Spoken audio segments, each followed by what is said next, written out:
রোজা তো রাখবেন, নামাজ পড়বেন, সব তো করবেনই। করার পাশাপাশি চারটি আমল করবেন। এক নম্বর হচ্ছে কালিমা তয়্যিবা বেশি বেশি করে পড়বেন। কি? কালিমা তয়্যিবা। কালিমা তয়্যিবা বেশি বেশি করে পড়বেন, এক নম্বর। দুই নম্বর হচ্ছে আস্তাগফিরুল্লাহ বেশি বেশি করে পড়বেন। দুই নম্বরে আস্তাগফিরুল্লাহ বেশি বেশি করে পড়বেন। এই আস্তাগফিরুল্লাহ পড়লে, এই যে আপনি রমজানে যদি আস্তাগফিরুল্লাহ পড়েন বেশি বেশি, আস্তাগফিরুল্লাহ রাব্বি মিন কুল্লি যামবি ওয়া আতুবু ইলাইহি লা হাওলা ওয়ালা কুওয়াতা ইল্লা বিল্লাহিল আলিয়্যিল আযীম, এই যে আপনি আয়াতটা পড়বেন, দেখবেন আপনার ঈমানটা মজবুত হয়ে যাবে। আপনার যে গুনাহ করতে মন চাবে না, মোবাইলে উল্টাপাল্টা জিনিস দেখতে মন চাবে না, আপনি যদি আস্তাগফিরুল্লাহ আমলটা বেশি বেশি করে করেন। আর একটি আমল, 3 নম্বর, আল্লাহর নিকট তাহার সন্তুষ্টি ও বেহেশতের প্রার্থনা করিবেন। আল্লাহকে সন্তুষ্টি করার জন্য আপনি নিজে বেহেশতি হওয়ার জন্য আল্লাহর কাছে সবসময় দোয়া করবেন। আল্লাহ দুনিয়া ও আখেরাতে আল্লাহ শান্তি দাও, আল্লাহ দুনিয়া ও আখেরাতে আল্লাহ আপনি আমাকে সুস্থ রাখেন। আল্লাহ যতদিন বেঁচে থাকবো ততদিন যেন আপনার সুস্থতার সাথে আপনার আপনার আমলগুলি করে যেন মরতে পারি, এই দোয়া করবেন সবসময়। এই দোয়া করে যদি মরতে পারেন সবসময় এই দোয়া করবেন, মৃত্যুর আগ পর্যন্ত এই দোয়া করবেন। আর যে কোনো মোনাজাত করবেন, যে কোনো দোয়া করবেন, সবসময় দুরূদ শরীফ পড়বেন। যে কোনো দুরূদ শরীফ পড়বেন, দুরূদ শরীফ পরে আপনি আল্লাহর কাছে চাইবেন, আল্লাহ আমি অন্যায় করছি, অপরাধ করছি, আল্লাহ আপনি আমাকে মাফ করে দেন, ক্ষমা করে দেন। দেখবেন আল্লাহ পাক রব্বুল আলামিন আপনাকে মাফ করবে।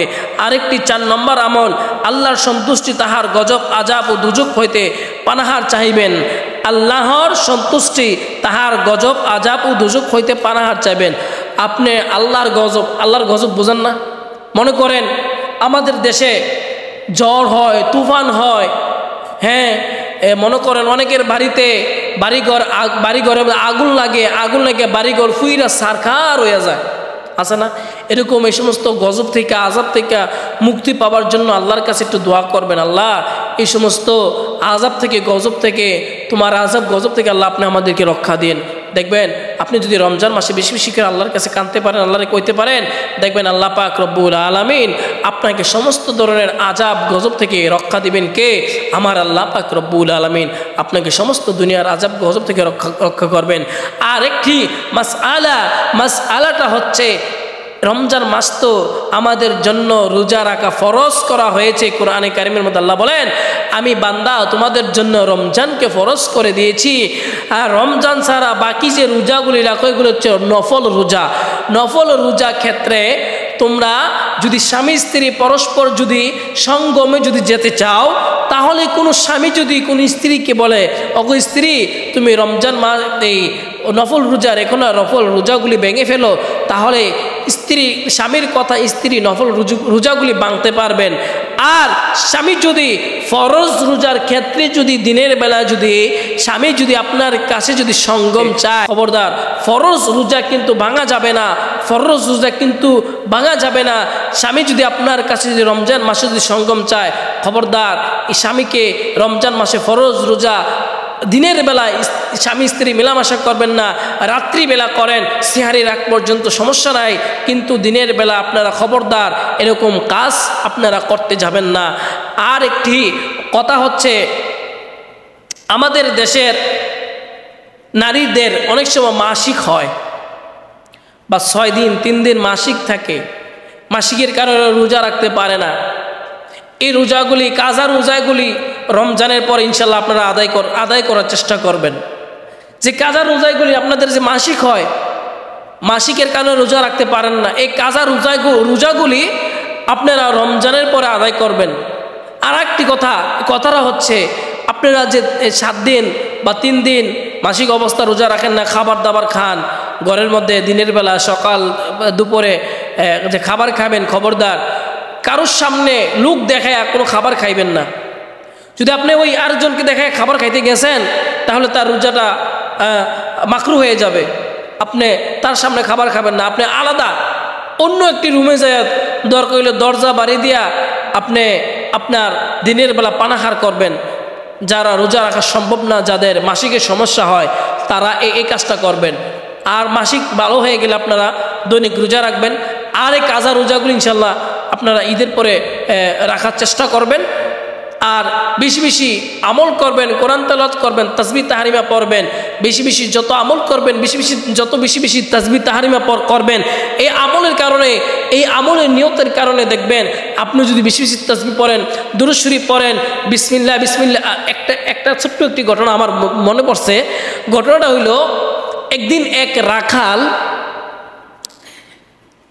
ছাগল চড়ায়, কি চড়ায়? ছাগল পালে। তো ছাগলদেরকে নিয়ে সে নদীর ওই পার গেছেন, ছাগলদেরকে ঘাস খাওয়াইতেন। তো ছাগলদেরকে মাঠের মধ্যে দিয়া ওই রাখাল গেছেন জুমার দিন, তো নামাজ পড়ার জন্য মসজিদের মধ্যে। তো রাখাল ভাই মসজিদে জুমা পড়তে গেলেন। জুমার সময় ইমাম সাহেব বয়ান করলেন যে যদি কোনো ব্যক্তি বিসমিল্লাহির রহমানির রহিম পড়ে যে কোনো কাজ আরম্ভ করে, যে কোনো কাজ শুরু করে, তাহলে ওই বিসমিল্লাহির রহমানির রহিমের মধ্যে আমার আল্লাহ পাক রব্বুল আলামিন বরকত দেয়। এই কথাটা রাখাল শুনছেন ওয়াজের মধ্যে, জুমার দিন আলোচনার মধ্যে শুনছেন, জুমার খুতবার মধ্যে ইমাম সাহেব এই আলোচনা করেছেন। করার পর রাখাল ছাগলদেরকে নিয়ে বাড়িতে যান, নদী পার হইয়া, বিশাল বড় নদী, তো নদী নিয়ে পার হন, যারা নদী পার হয় বিসমিল্লাহির রহমানির রহিম বিসমিল্লাহির রহমানির রহিম নদী পার হয়ে যা। হঠাৎ করে কিছুদিন পরে ছাগলটির শরীরের মধ্যে এত পরিমাণে মোটা তাজা হয়েছে, যার কারণে এলাকার মানুষ আছে না, এলাকার লোকজন, বড় বড় এলাকার নেতা ফেতারা আছে না, তাদের দৃষ্টির মধ্যে লেগে গেছে। ব্যাপার কি? সে রাখাল মানুষ হইয়া সে প্রত্যেক দিন ছাগলদেরকে কি খাওয়ায় যে ছাগল এত মোটা তাজা হয়েছে, এত বড় হয়েছে, এত পরিমাণে গুস্ত হয়েছে। একদিন রাখালের বাড়িতে আইছে, এই রাখাল করতেছে, কি ভাই আপনার ছাগল দিন দিন মোটা তাজা হইতেছে, ওই দিন দেখলাম আপনার ছাগলের হাড্ডি মাংস নাই, কি খাওয়ান? তো রাখাল বলতেছে, আমি একদিন আমার ছাগলদেরকে নিয়ে মাঠে গেছিলাম ঘাস খাওয়ার জন্য। তো জুমার নামাজের ওয়াক্ত হয়ে গেছে, জুমার নামাজের সময় হয়ে গেছে। তো নামাজ পড়ার সময় মসজিদে গেলাম, মসজিদে নামাজ পড়ার জন্য ঢুকলাম ওযু করে। তো ইমাম সাহেব বয়ান করতেছে যে বিসমিল্লাহির রহমানির রহিমের অনেক বরকত আছে। তো আমি এই আমলটা পালন করেছি যে বিসমিল্লাহির রহমানির রহিম কয়া প্রত্যেক দিন আমি আমার ছাগলদেরকে নিয়ে আমি নদী পার হয়েছি, আইসি আর গেছি বিসমিল্লাহির রহমানির রহিম কয়া, আর ঘাস খাওয়াইছি। এই বরকতে আমার আল্লাহ পাক রব্বুল আলামিন মনে হয় আমার ছাগলের মধ্যে আল্লাহ পাক রব্বুল আলামিন আমার ছাগলকেও উন্নত করছে। আল্লাহ পাক রব্বুল আলামিন আমার ছাগলের মধ্যে উন্নত করে আমার ছাগলের মধ্যে মোটা তাজা আমার ছাগলটি হয়েছে। তো এলাকার লোকেরা চিন্তার মধ্যে পড়ে গেলেন যে বিসমিল্লাহির রহমানির রহিম পড়লে যে ছাগল মোটা তাজা হবে, বিসমিল্লাহির রহমানির রহিম পড়লে যে ছাগল এত উন্নতি হবে, এত ছাগলগুলি এত আয় উন্নত হবে, এরা জানতেন না। একদিন এলাকার এক লোক, তো এই যিনি ছাগল চড়ায় ওনাকে বললেন, ভাই আমাকে একদিন নিয়ে চলেন তো, আমিও যাব। তো তার সে লুবে পড়েছে, লুবে পড়ে আসে। রাখাল তো তার ছাগলগুলি নিয়ে নাইমা নদী দিয়ে নামতেছে। তো ওই যে সাথে তার লোকটা ছিল তারে বলতেছে, ভাই আপনার দড়িটা দেন, আমি আপনার দড়িটা দিয়া নদীর মধ্যে নামি। তো গাছের মধ্যে দড়িটা বাঁধছে, কে গাছের দড়িটা বাঁধছে বাইন্দা, আর বাকি দড়িটা তার কোমরে বাঁধছে বাইন্দা নদীতে নামছে। ওমা নদীতে যখন নামছে তারা ফানিয়ে স্রোতে টানতে টানতে অন্যদিকে লয়ে গেছে গা। আমি বলছি, ভাই এরকম লোভ লালসা থেকে বিরত থাকবেন, এরকম লোভ লালসা কেউ করবেন না। যদি দুনিয়ার লোভ লালসা করেছেন তাহলে আপনার জীবনের মধ্যে আপনি ধ্বংস হয়ে যাবেন। আপনার দৈনন্দিন জীবনে ধ্বংসের ছাড়া আপনার আর কোনো রাস্তা খুঁজে পাবেন না। যদি আপনার যদি দুনিয়ার মধ্যে লোভ লালসা করেন, এই লোভ লালসা থেকে আপনি বিরত থাকবেন।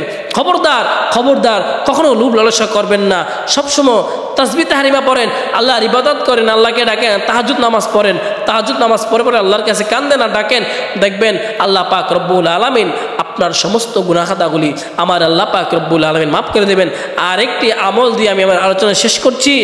আপনি যদি কোরআন শরীফ যদি নাও পড়তে পারেন, কোরআন শরীফটা খুলে প্রত্যেকটা আয়াতে আপনার শাহাদাত আঙ্গুলি দিয়া কোরআন শরীফরা উপরে আয়াতের উপরে আপনি শাহাদাত আঙ্গুলি দিয়া এমনি পড়বেন, এভাবে এভাবে পড়বেন। দেখবেন আপনি নাও পড়তে পারলে চোখ দিয়ে যে চাইছেন, এটার কারণে আপনার আমল নামার মধ্যে সওয়াব উঠবো। সুবহানাল্লাহ বলেন। এই বলে আমি আমার আলোচনা শেষ করছি। আসসালামু আলাইকুম ওয়া রাহমাতুল্লাহি ওয়া বারাকাতুহু।